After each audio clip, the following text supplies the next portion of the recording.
As a first-generation American, it is not difficult to understand why the topic of overcoming discrimination is important to me. Growing up in urban Queens, New York, I was surrounded by other families who were just like mine.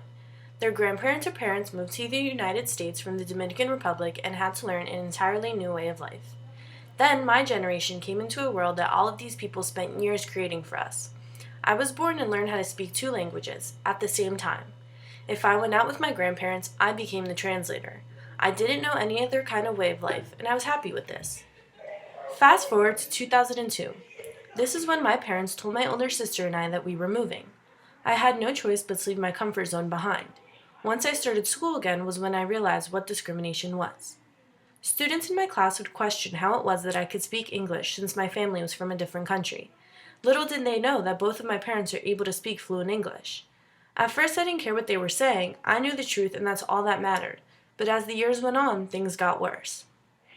I remember people talking about all of the Hispanic students in my class as if we were one person rather than individuals.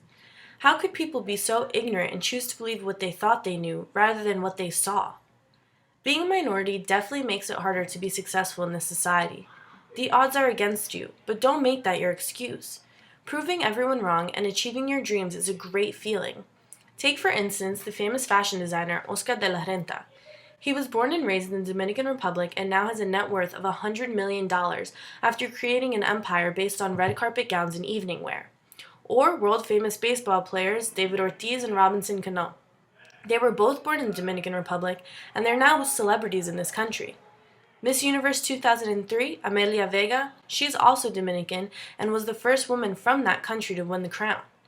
There's also Dominican singer, songwriter, and producer Juan Luis Guerra, who has sold over 30 million records in the world, and he was born in DR. My favorite writer also happens to be Dominican, Junot Diaz, and he's a Pulitzer Prize winner.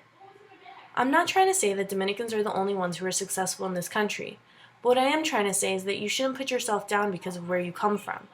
Rather than folding and accepting that it's going to be hard, we should realize that life is hard for everyone, regardless of your background. We need to break the mold and be the examples for the future.